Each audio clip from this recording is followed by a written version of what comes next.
Honourable Speaker, I present the budget for 24-25. Introduction. The people of India have reposed their faith in the government led by Honourable Prime Minister Shri Narendra Modi and re-elected it for a historic third term under his leadership.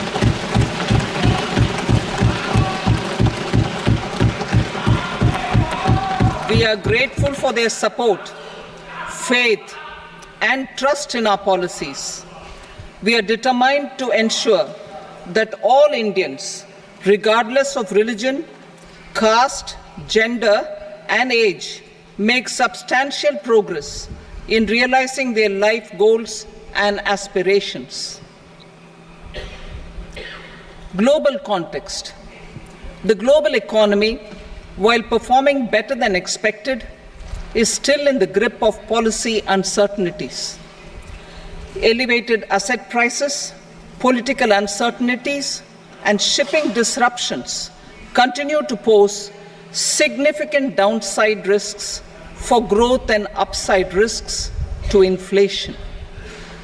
In this context, India's economic growth continues to be the shining exception and will remain so in the years ahead.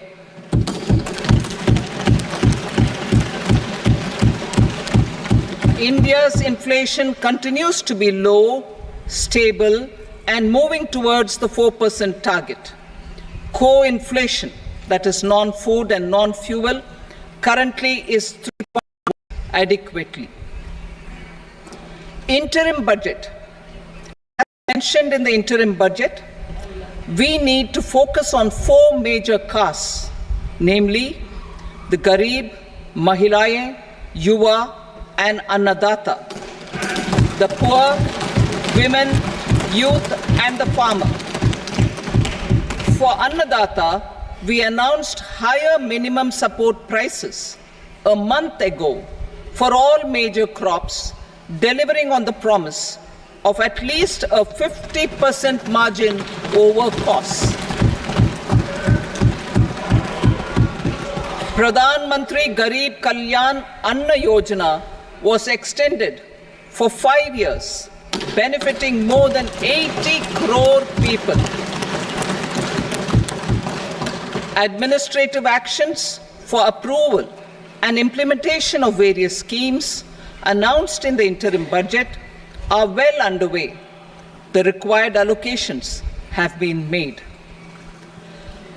Budget theme. Turning attention to the full year and beyond in this budget, we particularly focus on employment, skilling, MSMEs, and the middle class. I am happy to announce the Prime Minister's package of 5 schemes and initiatives to facilitate employment, skilling, and other opportunities for 4.1 crore youth over a 5-year period, with a central outlay of 2 lakh crore rupees. I will speak about them shortly, while more details may be seen in the annexure. This year, I've made a provision of 1.48 lakh rupees, 1.48 lakh crore rupees for education, employment, and skilling. Budget priorities. The people have given a unique opportunity to our government to take the country on the path of strong development and an all-round prosperity. In the interim budget, we promise to present a detailed roadmap for our pursuit of Vikasit Bharat. In line with the strategy set out in the interim budget, this budget envisages sustained efforts on the following 9 priorities for generating ample opportunities for all. Number 1, productivity and resilience in agriculture. Number 2, employment and skilling. Number 3, inclusive human resource development and social justice. 4, manufacturing and services. 5, urban development. 6. Energy security. 7. Infrastructure. 8.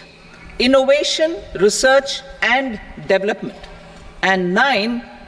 Next generation reforms. Subsequent budgets will build on these and add more priorities and actions. A more detailed formulation will be carried out as part of the economic policy framework about which I will speak later in this speech. This budget details some of the specific actions to be initiated in the current year towards fulfillment of these priorities, with potential for transformative changes. The budget also covers some of the previously made announcements with intent to strengthen them and step up their implementation for expediting our journey towards the goal of Vikasit Bharat. Priority 1, productivity and resilience in agriculture. Transforming agricultural research. Our government will undertake a comprehensive review of the research agriculture varieties, funding conduct of such research. Of 32 field and horticultural crops will be released for cultivation by farmers. Natural farming.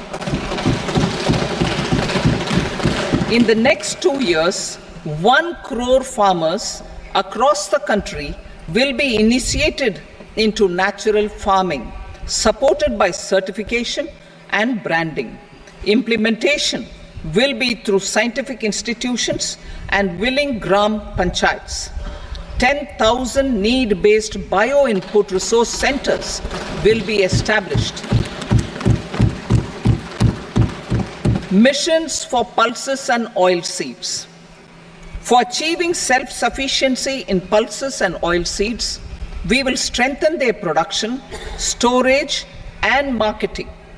As announced in the interim budget, a strategy is being put in place to achieve Atmanirbharta for oil seeds such as mustard, groundnut, sesame, soybean, and sunflower. Vegetable production and supply chains. Large-scale clusters for vegetable production will be developed closer to major consumption centers. We will promote farmer-producer organizations, cooperatives, and startups for vegetable supply chains, including for collection and storage and marketing. Digital public infrastructure for agriculture. Buoyed by the success of the pilot project, our government, in partnership with the states, will facilitate the implementation of the digital public infrastructure in agriculture for coverage of farmers and their lands in 3 years. During this year, digital crop survey for Kharif using the DPI will be taken up in 400 districts. The details of 6 crore farmers and their lands will be brought into the farmer and land registries. Further, the issuance of Jan Samarth based Kisan credit cards will be enabled in 5 states. Shrimp production and export. Financial support for setting up a network of nucleus breeding centers for shrimp brood stocks will be provided. Financing for shrimp farming, processing, and export will be facilitated through NABARD. National cooperation policy.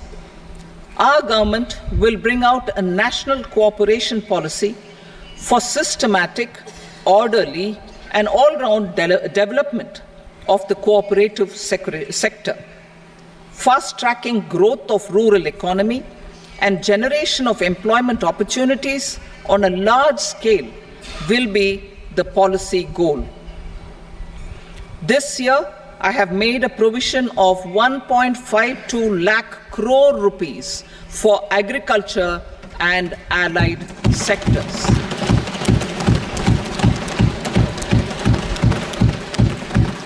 Priority 2, employment and skilling. Employment-linked incentive. Our government will implement following 3 schemes for employment-linked incentive as part of the Prime Minister's package. These will be based on enrollment in the EPFO and focus on recognition of first-time employees and support to employees and employers. Scheme A, first-timers. This scheme will provide 1 month wage to all persons newly entering the workforce in all formal sectors.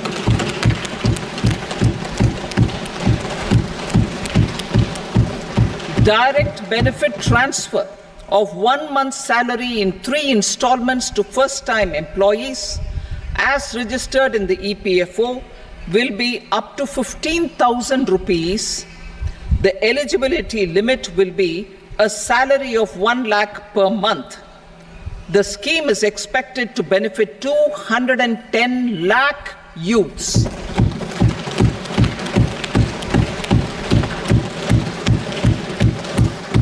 Scheme B, job creation in manufacturing.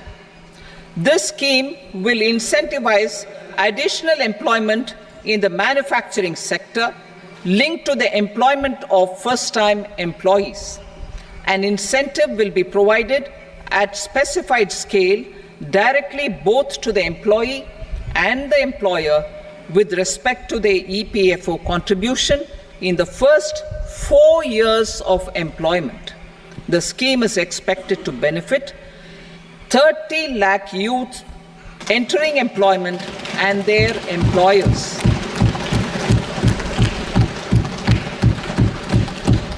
Scheme C, support to employers. This employer-focused scheme will cover additional employment in all sectors. All additional employment within a salary of 1 lakh rupee per month will be counted. The government will reimburse to employers up to 3,000 rupees per month for 2 years towards the EPFO contribution for each additional employee.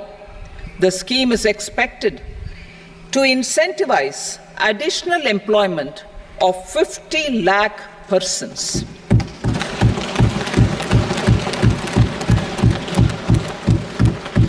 Participation of women in the workforce. We will facilitate higher participation of women in the workforce through setting up of working women hostels in collaboration with industry and establishing creches. In addition, the partnership will seek to organize women-specific skilling programs and promotion of market access for women SHG enterprises. Skilling program. I'm happy to announce a new centrally sponsored scheme as the 4th scheme under the Prime Minister's package for skilling in collaboration with state governments and industry. 20 lakh youth will be skilled over a 5-year period.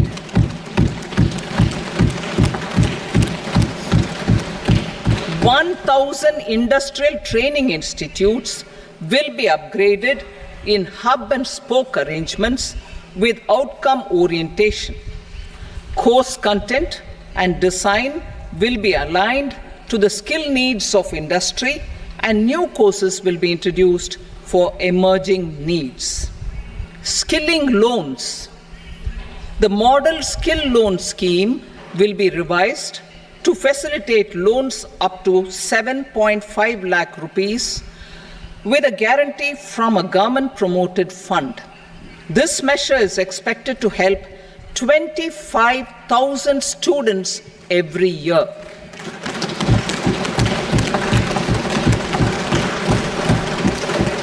Education loans. for helping our youth who have not been eligible for any benefit under government schemes and policies. I am happy to announce a financial support for loans up to 10 lakh rupees for higher education in domestic institutions.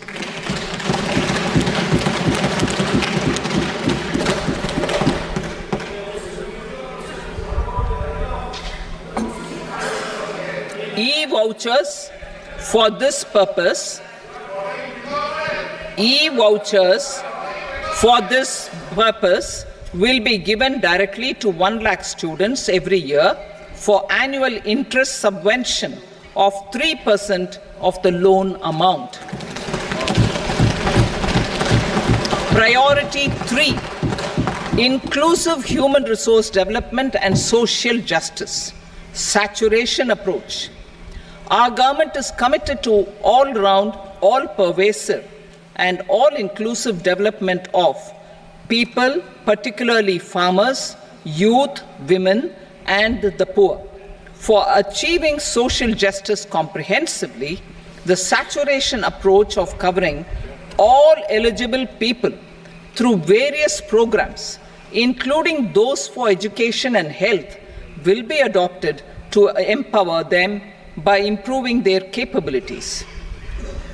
Implementation of schemes meant for supporting economic activities by craftsmen, artisans, self-help groups, scheduled caste, scheduled tribe, and women entrepreneurs and street vendors such as the PM Vishwakarma, PM Swanidhi, National Livelihood Missions, and Stand Up India will be stepped up. Purvodaya. The states in the eastern part of the country are rich in endowments and have strong cultural traditions. We will formulate a plan, Purvodaya, for the all-round development of the eastern region of the country, covering Bihar, Jharkhand, West Bengal, Odisha, and Andhra Pradesh. This will cover human resource development, infrastructure, and generation of economic opportunities to make the region an engine to attain Vikasit Bharat. On the Amritsar-Kolkata Industrial Corridor, we will support development of an industrial node at Gaya. This corridor will catalyze industrial development of the eastern region. The industrial node at Gaya will also be a good model for developing our ancient centers of cultural importance into future centers of modern economy. This model shall showcase Vikas B, Virasat B in our growth trajectory. We will also support development of road connectivity projects, namely 1. Patna-Purnia Expressway, 2. Buxar-Bhagalpur Expressway, 3. Bodh Gaya, Rajgir, Vaishali and Darbhanga spurs, and 4. Additional 2-lane bridge over River Ganga at Buxar at a total cost of 26,000 crore rupees.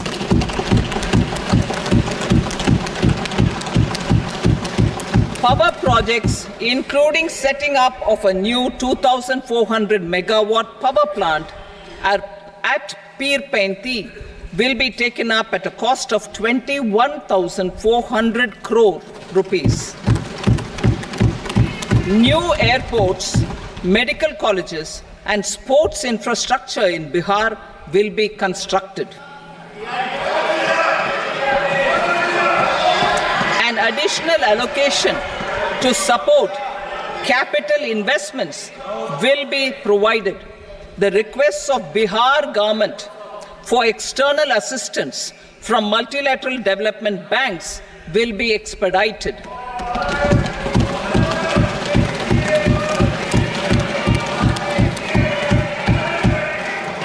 Andhra Pradesh Reorganization Act. Our government has made concerted efforts to fulfill the commitments in Andhra Pradesh Reorganization Act.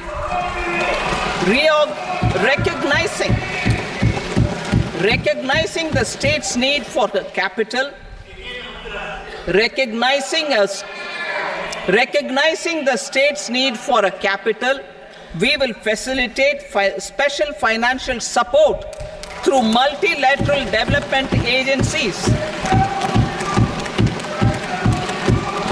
In the current financial year, 15,000 crore rupees will be arranged with additional amounts in future years.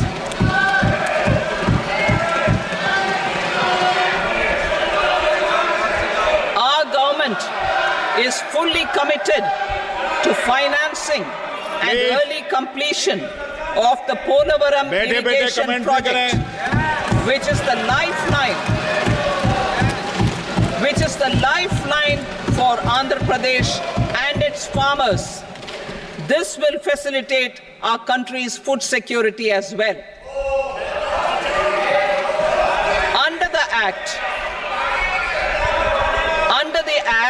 Andhra Pradesh Reorganization Act, for promoting industrial development, funds will be provided for essential infrastructure such as water, power, railways, and roads in Kopparthi node on the Visakhapatnam-Chennai Industrial Corridor and Varavakal node on the Hyderabad-Bengaluru Industrial Corridor. An additional allocation will be provided this year towards capital investment for economic growth. Grants for backward regions of Rayalaseema, Prakasham, North Coastal Andhra, as stated in the Act, will be provided. PM Awas Yojana. 3 crore additional houses under the PM Awas Yojana in rural and urban areas in the country have been announced, for which the necessary allocations are being made. Women-led development. For promoting women-led development, the budget carries an allocation of more than 3 lakh crore for schemes benefiting women and girls. This signals our government's commitment for enhancing women's role in economic development. Pradhan Mantri Janjatiya Unnat Gram Abhiyan. For improving the socio-economic condition of tribal communities, we will launch the Pradhan Mantri Janjatiya Unnat Gram Abhiyan by adopting saturation coverage for tribal families in tribal majority villages and aspirational districts.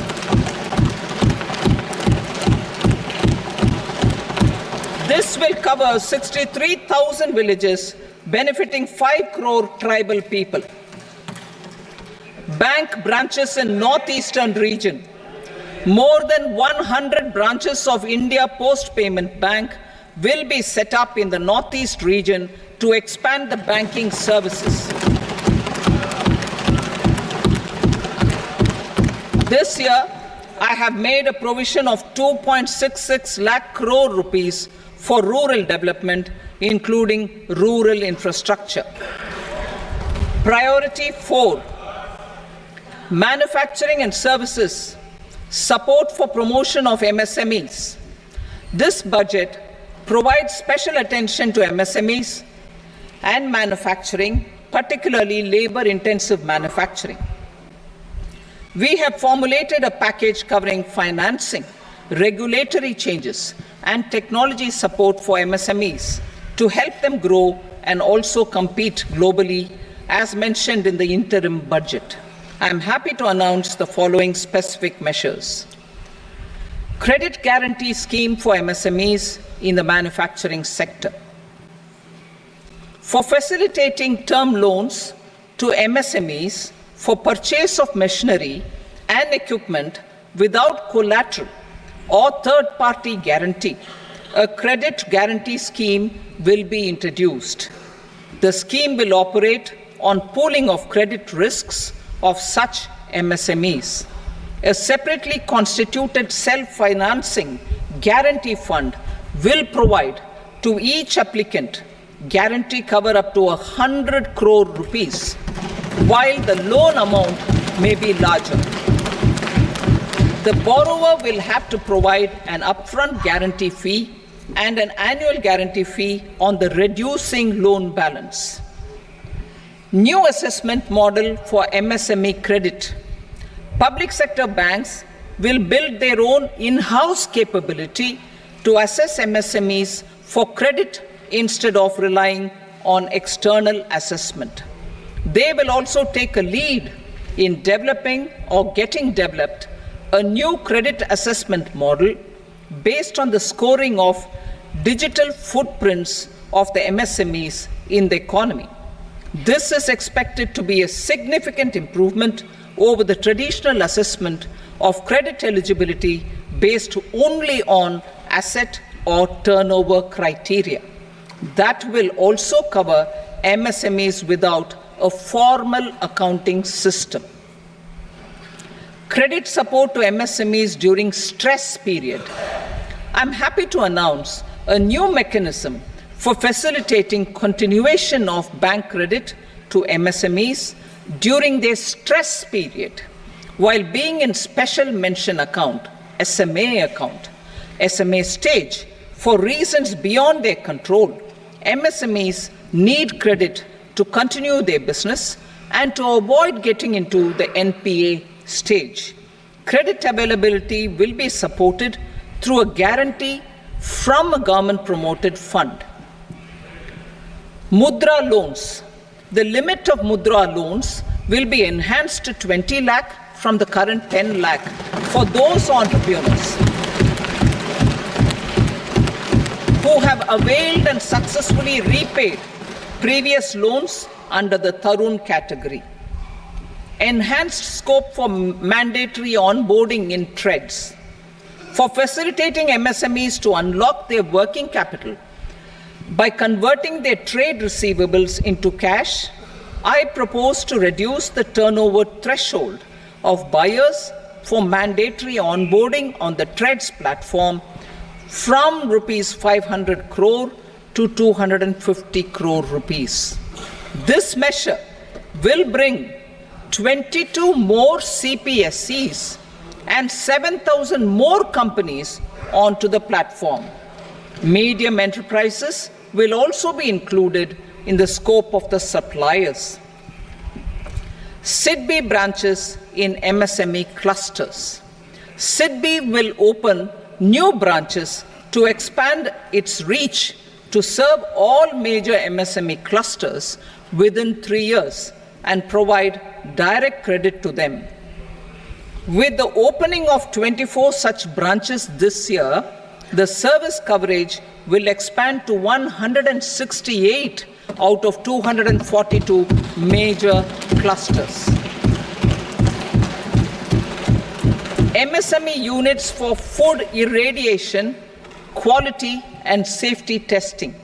Financial support for setting up of 50 multi-product food irradiation units in the MSME sector will be provided.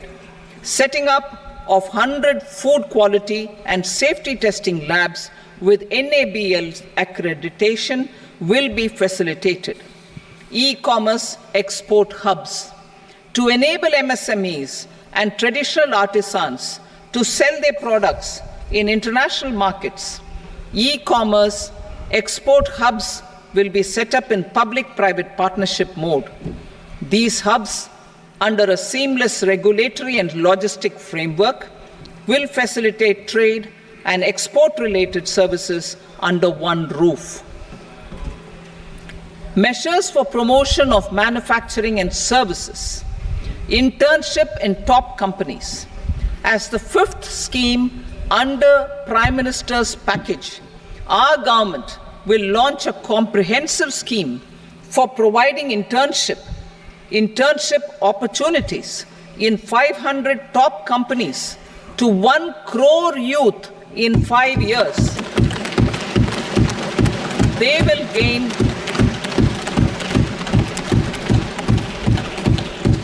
will gain exposure for 12 months to real-life business environment, varied professions, and employment opportunities.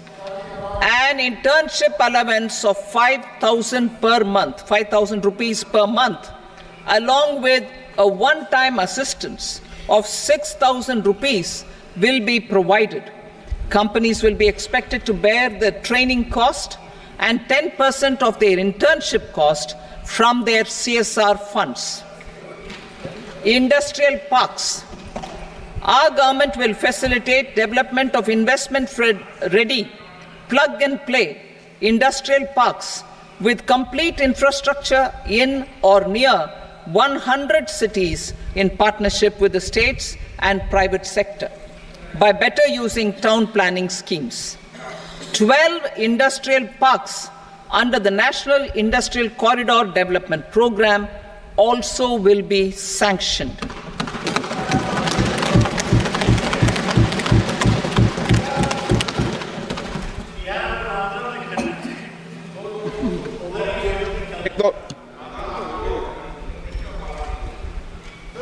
Veji paper, no. Please, Petty.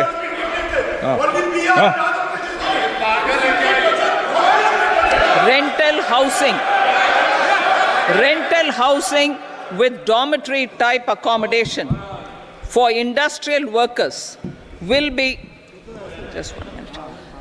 Rental housing, I repeat, rental housing with dormitory type accommodation for industrial workers will be facilitated in PPP mode with VGF support and commitment from anchor industries.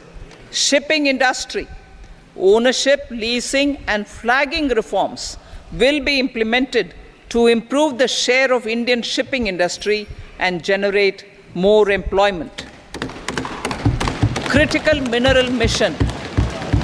We will set up a critical mineral mission for domestic production, recycling of critical minerals and overseas acquisition of critical mineral assets. Its mandate will include technology development, skilled workforce, extended producer responsibility framework, and a suitable financing mechanism. Offshore mining of minerals. Our government will launch the auction of the first tranche of offshore blocks for mining, building on the exploration already carried out. Digital public infrastructure applications. Turning to the services sector, I propose development of DPI applications at population scale for productivity gains, business opportunities, and innovation by the private sector. These are planned in the areas of credit, e-commerce, education, health, law and justice, logistics, MSME service delivery, and urban governance. Integrated technology platform for IBC ecosystem. An integrated technology platform will be set up for improving the outcomes under the Insolvency Bankruptcy Code for achieving consistency, transparency, timely processing, and better oversight for all stakeholders. Voluntary closure of LLPs. The services of the Center for Processing Accelerated Corporate Exit, CPACE, will be extended for voluntary closure of LLPs to reduce the closure times. National Company Law Tribunals. The IBC has resolved more than 1,000 companies, resulting in direct recovery of 3.3 lakh crore to creditors. 3.3 lakh crore rupees to creditors. In addition, 28,000 cases involving over 10 lakh crore rupees have been disposed of even prior to admission. Appropriate changes to the IBC, reforms and strengthening of the tribunal and appellate tribunals will be initiated to speed up insolvency resolution. Additional tribunals will be established. Out of those, some will be notified to decide cases exclusively under the Companies Act. Debt recovery. Steps for reforming and strengthening debt recovery tribunals will be taken. Additional tribunals will be established to speed up recovery. Priority 5, urban development. Cities as growth hubs. Working with states, our government will facilitate development of cities as growth hubs. This will be achieved through economic and transit planning and orderly development of peri-urban areas utilizing town planning schemes. Creative redevelopment of cities. For creative brownfield redevelopment of existing cities with a transformative impact, our government will formulate a framework for enabling policies, market-based mechanisms, and regulation. Transit-oriented development. Transit-oriented development plans for 14 large cities with a population above 30 lakh will be formulated, along with an implementation and financing strategy. Urban housing. Under the PM Awas Yojana, Urban 2.0, housing needs of 1 crore urban poor and middle class families will be addressed with an investment of 10 lakh crore rupees. This will include the central assistance of 2.2 lakh crore rupees in the next 5 years. A provision of interest subsidy to facilitate loans at affordable rates is also envisaged. In addition, enabling policies and regulations for efficient and transparent rental housing markets with enhanced availability will also be put in place. Water supply and sanitation. In partnership with state governments and multilateral development banks, we will promote water supply, sewage treatments, and solid waste management projects and services for 100 large cities through bankable projects. These projects will also envisage use of treated water for irrigation and filling up of tanks in nearby areas. Street markets. Building on the success of PM Swanidhi scheme in transforming the lives of street vendors, our government envisions a scheme to support each year over the next 5 years the development of 100 weekly hearts or street food hubs in select cities. Stamp duty. We will encourage states which continue to charge high stamp duty to moderate the rates for all and also consider further lowering duties for properties purchased by women. This reform will be made an essential component of urban development schemes. Priority 6, energy security, energy transition.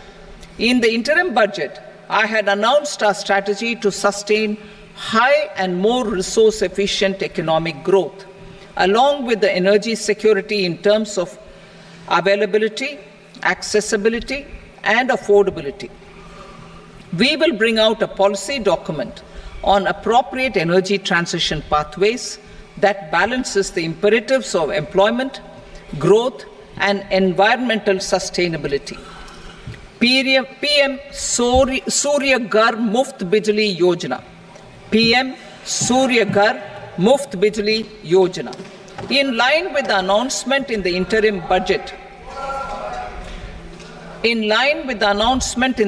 budget, PM Surya Ghar Muft Bijli Yojana has been launched to install rooftop solar plants to enable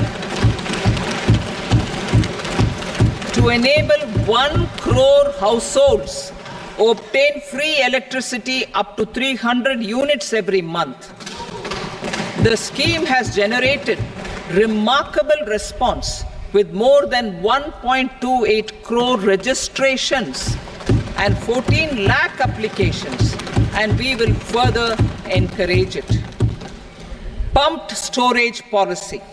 A policy for promoting pumped storage projects will be brought out for electricity storage and facilitating smooth integration of the growing share of renewable energy with its variable and intermittent nature in the overall energy mix. Research and development of small and modular nuclear reactors. Nuclear energy is expected to form a very significant part of the energy mix for Viksit Bharat. Towards that pursuit, our government will partner with the private sector for 1. Setting up Bharat Small Reactors, 2. Research and development of Bharat Small Modular Reactor, and 3. Research and development of newer technologies for nuclear energy. The R&D funding announced in the interim budget will be made available for this sector also. Advanced ultra supercritical thermal power plants. The development of indigenous technology for advanced ultra supercritical thermal power plants with much higher efficiency has been completed. A joint venture between NTPC and BHEL will set up a full-scale 800 megawatt commercial plant using AUSC technology. The government will provide the required fiscal support. Moving forward, development of indigenous capacity for the production of high-grade steel and other advanced metallurgy materials for these plants will result in strong spin-off benefits for the economy. Roadmap for hard-to-abate industries. A roadmap for moving the hard-to-abate industries from energy efficiency targets to emission targets will be formulated. Appropriate regulations for transition of these industries from the current perform, achieve, and trade mode to Indian carbon market mode will be put in place. Support to traditional micro and small industries. An investment-grade energy audit of traditional micro and small industries in 60 clusters, including brass and ceramic, will be facilitated. Financial support will be provided for shifting them to cleaner forms of energy and implementation of energy efficiency measures. The scheme will be replicated in another 100 clusters in the next phase. Priority 7, infrastructure investment by central government. Significant investment the central government has made over the years in building and improving infrastructure has had a strong multiplier effect on the economy. We will endeavor to maintain strong fiscal support for infrastructure over the next 5 years in conjunction with imperatives of other priorities and fiscal consolidation. This year, I have provided 11,11,111 crore rupees for capital expenditure. This would be 3.4% of our GDP. Infrastructure investment by state governments. We will encourage states to provide support of similar scale for infrastructure, subject to their development priorities. A provision of 1.5 lakh crore rupees for long-term interest-free loans have been made this year also to support the states in their resource allocation. Private investment in infrastructure. Investment in infrastructure by private sector will be promoted through viability gap funding and enabling policies and regulations. A market-based financing framework will be brought out. Pradhan Mantri Gram Sadak Yojana, Phase 4 of the PMGSY will be launched to provide all-weather connectivity to 25,000 rural habitations, which have become eligible in view of their population increase.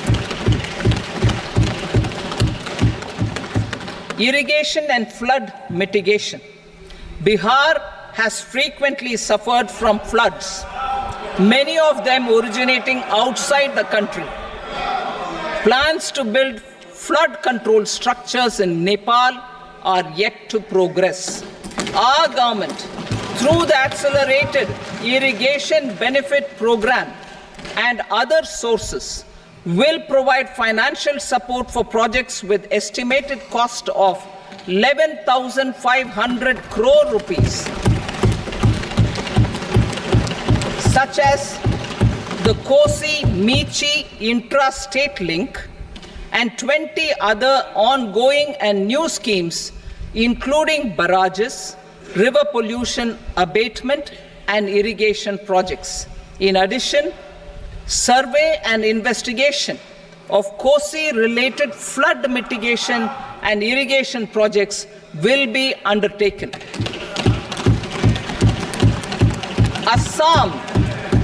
Assam grapples with floods every year by the Brahmaputra River and its tributaries originating outside India.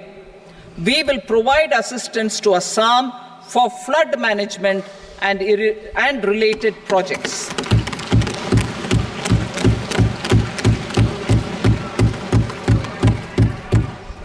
Himachal Pradesh suffered extensive losses due to floods last year. Our government will provide assistance to the state for reconstruction and rehabilitation through multilateral development assistance.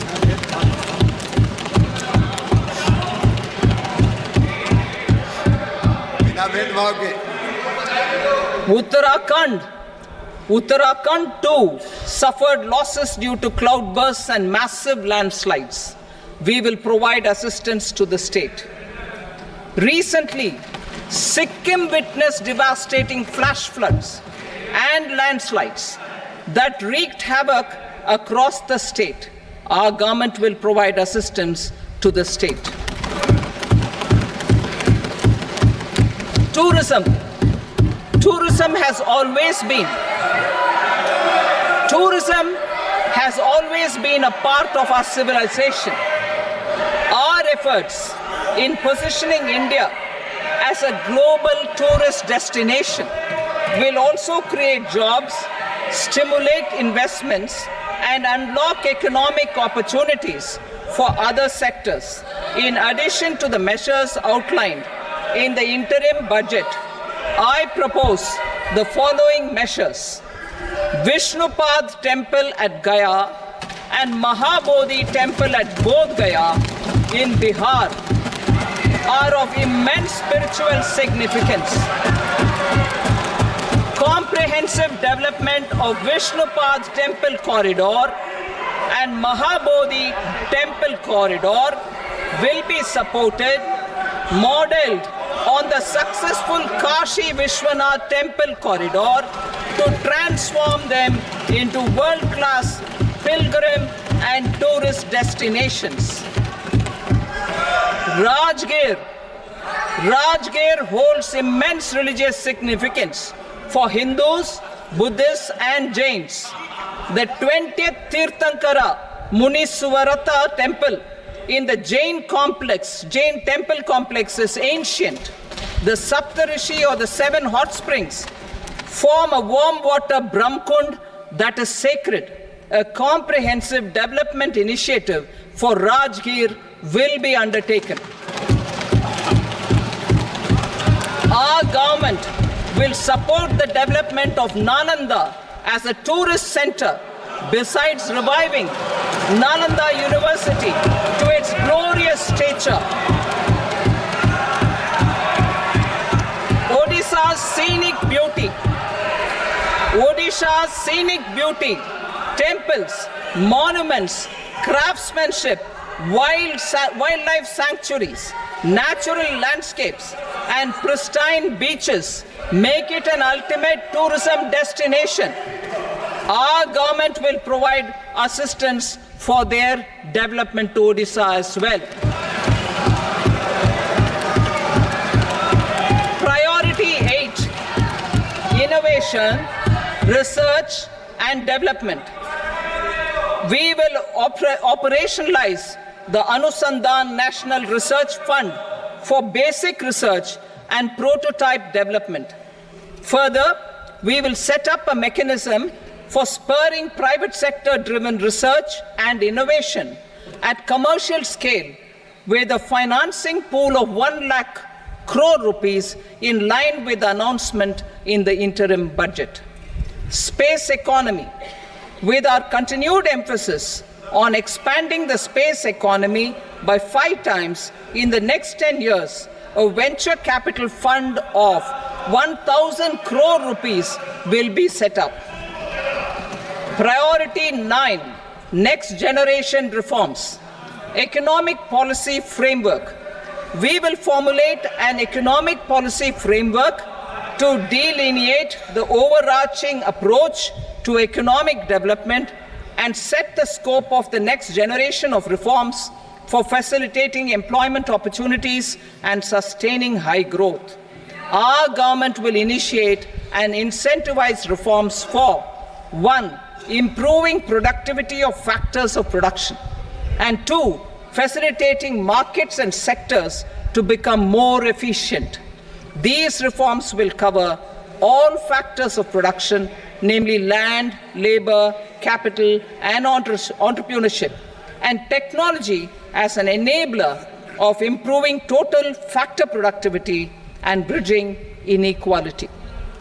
Effective implementation of several of these reforms requires collaboration between the center and the states and building consensus as development of the country lies in development of the states. For promoting competitive federalism and incentivizing states for faster implementation of reforms, I propose to earmark a significant part of the 50-year interest-free loan. Working with the states, we will initiate the following reforms.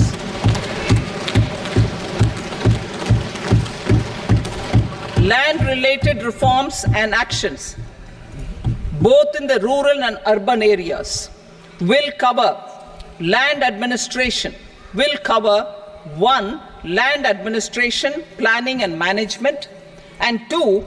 Urban planning usage and building bylaws.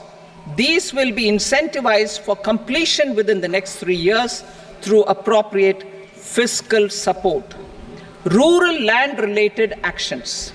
Rural land-related actions will include 1. Assignment of unique land parcel identification number, UL PIN, or Bhu Aadhaar for all lands. 2. Digitization of cadastral maps. 3. Survey of subdivisions, survey of map subdivisions as per current ownership. 4. Establishment of land registry. And 5. Linking to the farmers registry. These actions will also facilitate credit flow and other agricultural services. Urban land-related actions. Land records in urban areas will be digitized with GIS mapping. An IT-based system for property record administration, updating, and tax administration will be established. These will also facilitate improving the financial position of urban local bodies. Labor-related reforms. Services to labor. Our government will facilitate the provision of a wide array of services to labor, including those for employment and skilling. A comprehensive integration of e-Shram portal with other portals will facilitate such one-stop solution. Open architecture databases for the rapidly changing labor market, skill requirements, and available job roles, and a mechanism to connect job aspirants with potential employers and skill providers will be covered in these services. Shram Suvidha and Samadhan portal. Shram Suvidha and Samadhan portal will be revamped to enhance ease of compliance for industry and trade. Capital and entrepreneurship related reforms, financial sector vision and strategy. For meeting financing needs of the economy, our government will bring out a financial sector vision and strategy document to prepare the sector in terms of size, capacity, and skills. This will set the agenda for the next 5 years and guide the work of the government, regulators, financial institutions, and market participants. Taxonomy for climate finance. We will develop taxonomy for climate finance for enhancing the availability of capital for climate adaptation and mitigation. This will support achievement of the country's climate commitments and green transition. Variable capital company structure.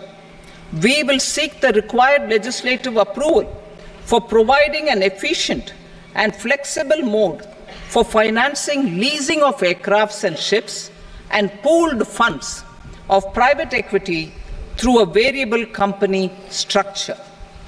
Foreign direct investments and overseas investment. The rules and regulations for foreign direct investment and overseas investments will be simplified to 1. Facilitate foreign direct investments, 2. Nudge prioritization, and 3. Promote opportunities for using Indian rupee as a currency for overseas investment. NPS Vatsalya. NPS Vatsalya, a plan for contribution by parents and guardians for minors, will be started. On attaining the age of majority, the plan can be converted seamlessly into a normal NPS account. Use of technology. We have successfully used technology for improving productivity and bridging inequality in our economy during the past 10 years. Public investment in digital infrastructure and innovations by the private sector have helped in improving access of all citizens, particularly the common people, to market resources, education, health and services. We will step up adoption of technology towards digitalization of the economy. Ease of doing business. For enhancing ease of doing business, we are already working on the Jan Vishwas Bill 2.0. Further, states will be incentivized for implementation of the business reforms, action plans, and digitalization. Data and statistics. For improving data governance, collection, processing and management of data and statistics, different sectoral databases, including those established under the Digital India Mission, will be utilized with active use of technology tools. New pension scheme. The committee to review the NPS has made considerable progress in its work. I am happy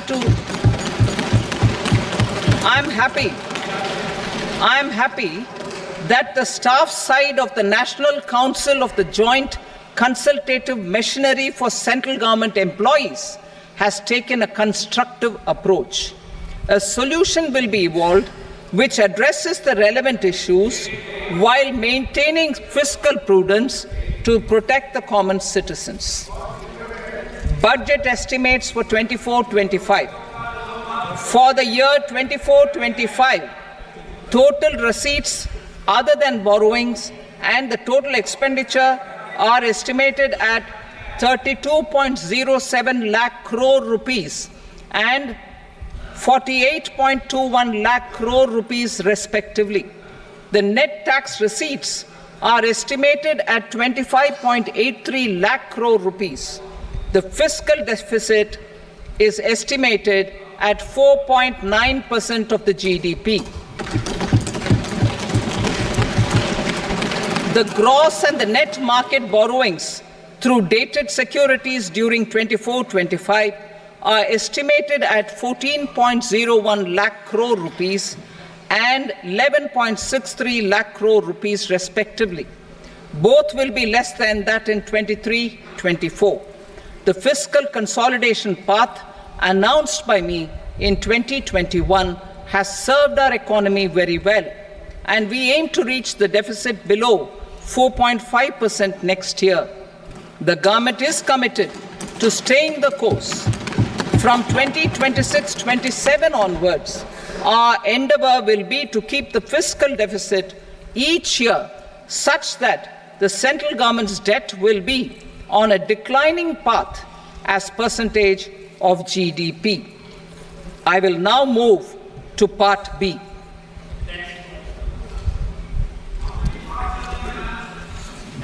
Indirect taxes. Sir, I start with GST.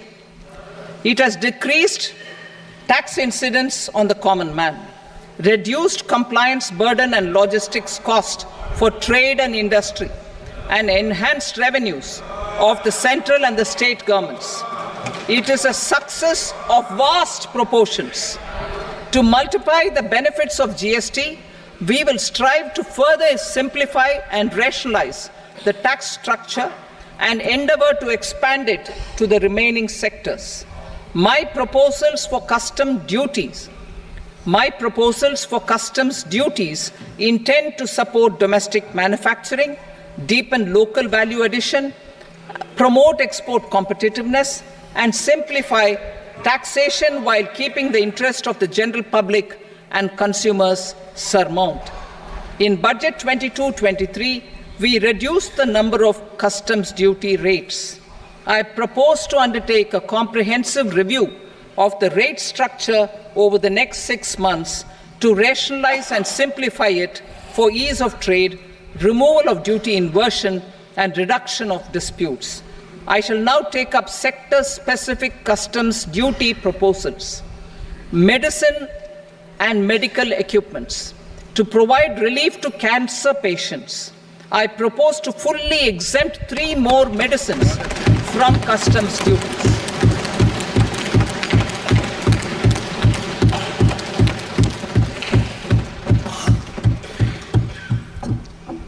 I also propose changes in the BCD on X-ray tubes and flat panel detectors for use in medical X-ray machines under the phased manufacturing program so as to synchronize them with the domestic capacity addition.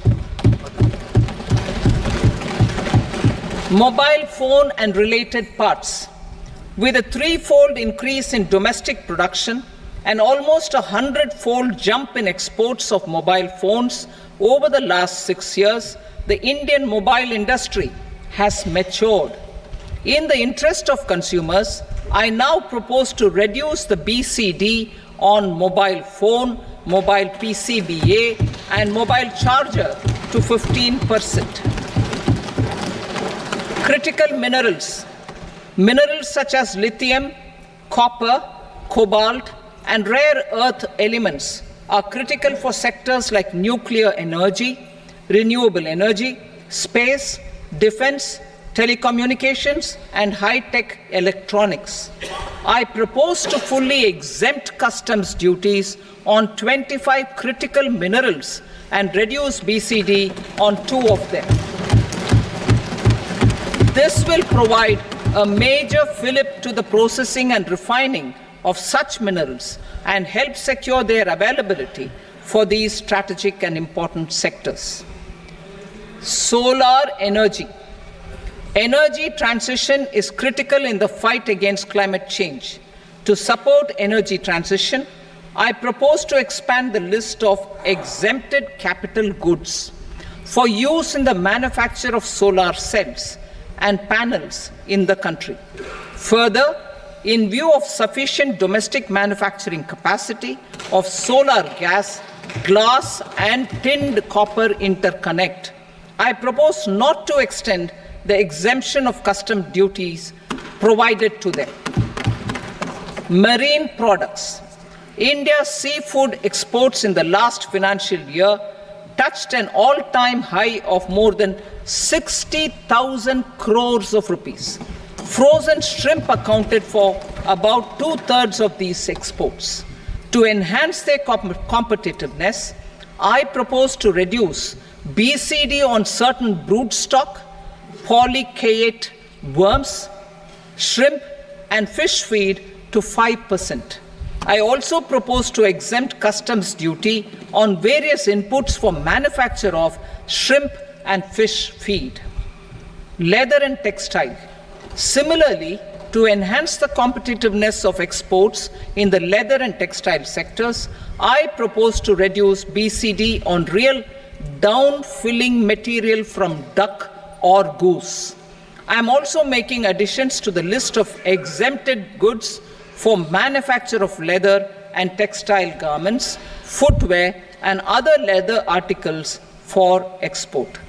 To rectify inversion in duty, I propose to reduce BCD subject to conditions on methylene diphenyl diisocyanate (MDI) for manufacture of spandex yarn from 7.5 to 5%. Furthermore, the export duty structure on raw hides, skin, and leather is proposed to be simplified and rationalized. Precious metals. To enhance domestic value addition in gold and precious metal jewelry in the country, I propose to reduce customs duties on gold and silver to 6% and that of platinum to 6.4%. Other metals. Steel and copper are important raw materials. To reduce their cost of production, I propose to remove the BCD on ferronickel and blister copper. I am also continuing with nil BCD on ferrous scrap and nickel cathode and concessional BCD of 2.5% on copper scrap. Electronics. To increase value addition in the domestic electronics industry, I propose to remove the BCD subject to conditions on oxygen-free copper for manufacture of resistors. I also propose to exempt certain parts for manufacture of connectors. Chemicals and petrochemicals.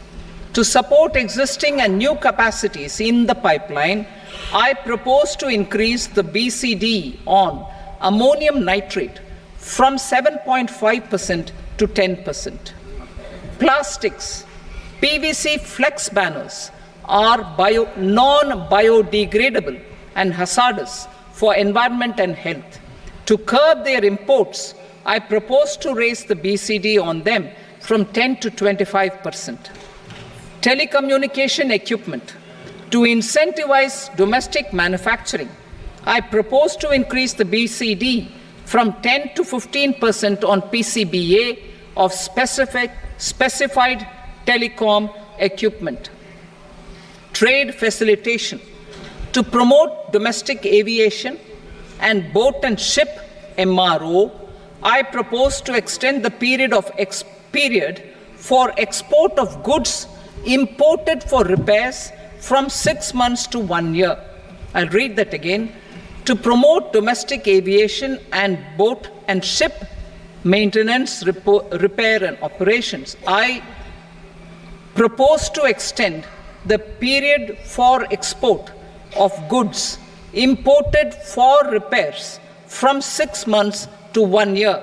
In the same vein, I propose to extend the time limit for re-import of goods for repairs under warranty from 3 to 5 years. I now move to direct taxes. We will continue our efforts to simplify taxes, improve taxpayer services, provide tax certainty, and reduce litigation while enhancing revenues for funding the development and welfare schemes of the government. It has been our endeavor to simplify taxation.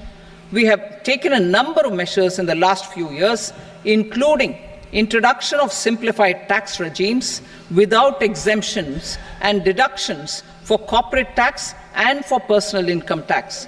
This has been appreciated by taxpayers. 58% of corporate tax came from the simplified tax regime in the financial year 22-23. Similarly, as per data available till now, for the last fiscal, more than 2/3 have availed the new personal income tax regime. Comprehensive review of the Income Tax Act. I am now announcing a comprehensive review of the Income Tax Act 1961. The purpose is to make the Act concise, lucid, easy to read and understand. This will reduce disputes and litigation, thereby providing tax certainty to the taxpayers. I will also bring down the demand embroiled in litigation. It is proposed to be completed in 6 months. A beginning is being made in the Finance Bill by simplifying the tax regime for charities, tedious rate structures, provisions of reassessment and such provisions, and capital gains taxation. Simplification for charities and tedious. Two tax exemption regimes. The two tax exemption regimes for charities are proposed to be merged into one. The 5% tedious rate on many payments is being merged into the 2% tedious rate, and the 20% tedious rate on repurchase of units by mutual funds or UTI is being withdrawn. Tedious rate on e-commerce operators is proposed to be reduced from 1 to 0.1%. Moreover, credit of TCS is proposed to be given in the TDS to be deducted on salary. Further, I propose to decriminalize delay for payment of TDS up to the due date of filing statement for the same. I also plan to provide a standard operating procedure for TDS defaults and simplify and rationalize the compounding guidelines for such defaults. Simplification of reassessment. I propose to thoroughly simplify the provisions for reopening and reassessment. An assessment hereinafter can be reopened beyond 3 years from the end of the assessment year only if the escaped income is 50 lakh rupees or more, up to a maximum period of 5 years from the end of the assessment year. Even in such cases, a time limit of 6 years before the year of the search, as against the existing time limit of 10 years, is being proposed. This will reduce tax uncertainty and disputes. Simplification and rationalization of capital gains. Capital gains taxation is also proposed to be hugely simplified. Short-term gains on certain financial assets shall henceforth attract a tax rate of 20%, while that on all other financial assets and all non-financial assets shall continue to attract the applicable tax rate. Long-term gains on all financial and non-financial assets, on the other hand, will attract a tax rate of 12.5%.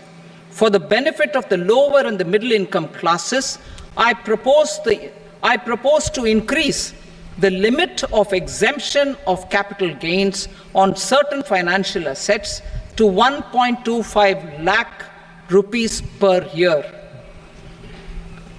Listed financial assets held for more than a year will be classified as long-term, while unlisted financial assets and all non-financial assets will have to be held for at least 2 years to be classified as long-term.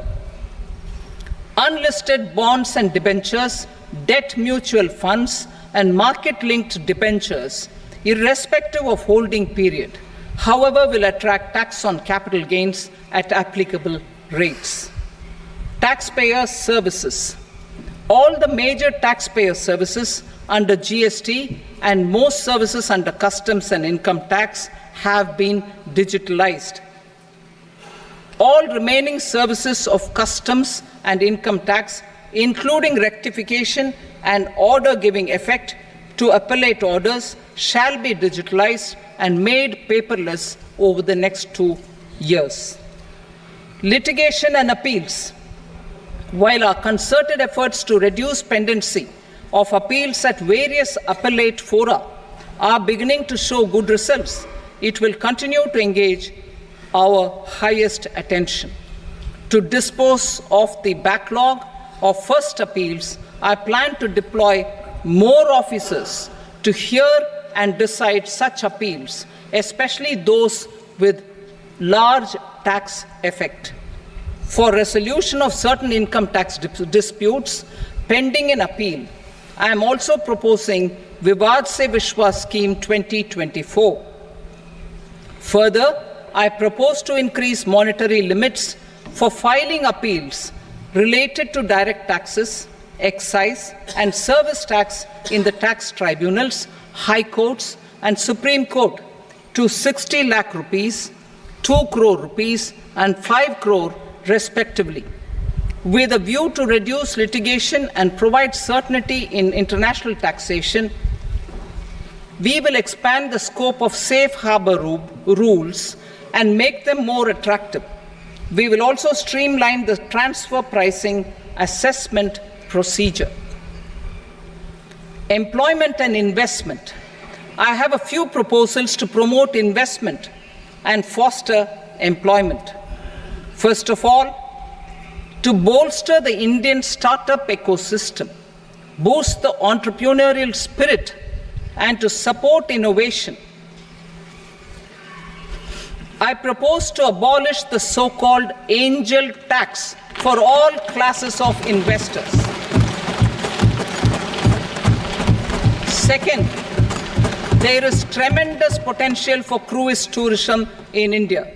To give a fillip to this employment-generating industry, I am proposing a simpler tax regime for foreign shipping companies operating domestic cruises in the country. Third, India is a world leader in the diamond cutting and polishing industry, which employs a large number of skilled workers. To further promote the development of this sector, we would provide for safe harbor rates for foreign mining companies selling raw diamonds in the country. Fourth, to attract foreign capital for our development needs, I propose to reduce the corporate tax rate on foreign companies from 40 to 35%. Deepening the tax base. I have a couple of proposals for deepening the tax base. First, security transaction tax on futures and options of securities is proposed to be increased to 0.02% and 0.1% respectively. Second, for reasons of equity, I propose to tax income received on buyback of shares in the hands of recipients.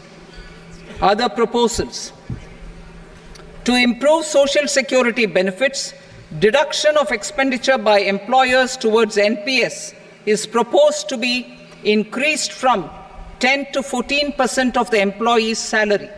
Similarly, deduction of this expenditure up to 14% of salary from the income of employees in private sector, public sector banks and undertakings opting for the new tax regime is proposed to be provided.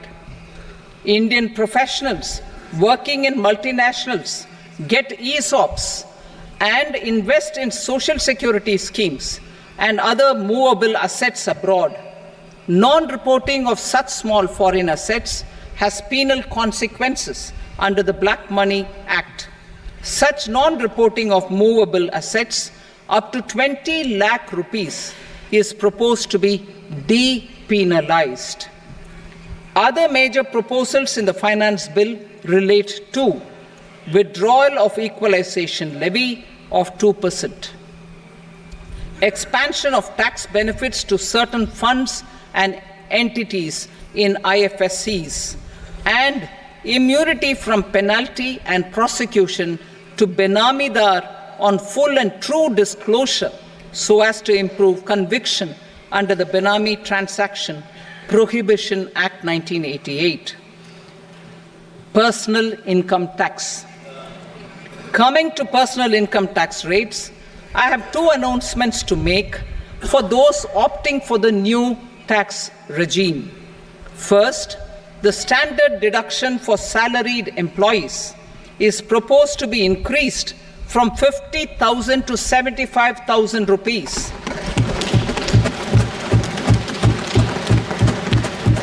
Similarly, deduction on family pension for pensioners is proposed to be enhanced from 15,000 to 25,000 rupees. This will provide relief to about 4 crore salaried individuals and pensioners.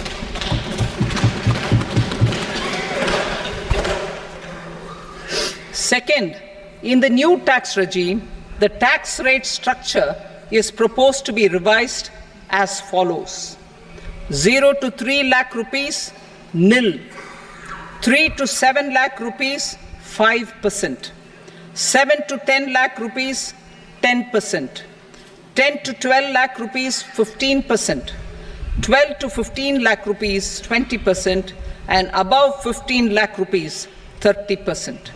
As a result of these changes, a salaried employee in the new tax regime stands to save up to 17,500 rupees in income tax.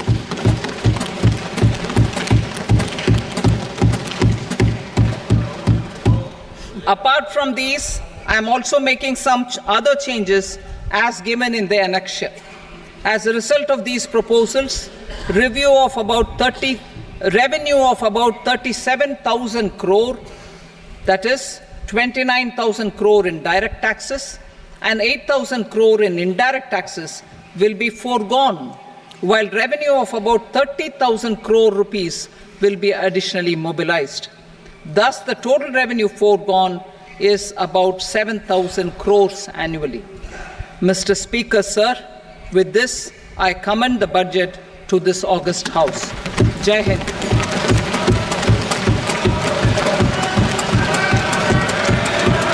Item number 2. Item number 2.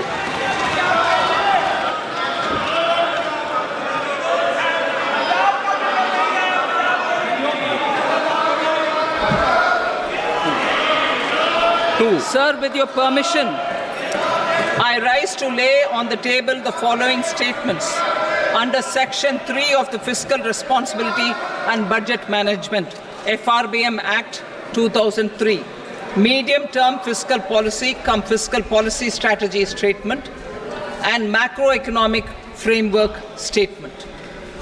Item number 3. Sir, with your permission, I rise to move for leave to introduce the Finance Number 2 Bill 2024.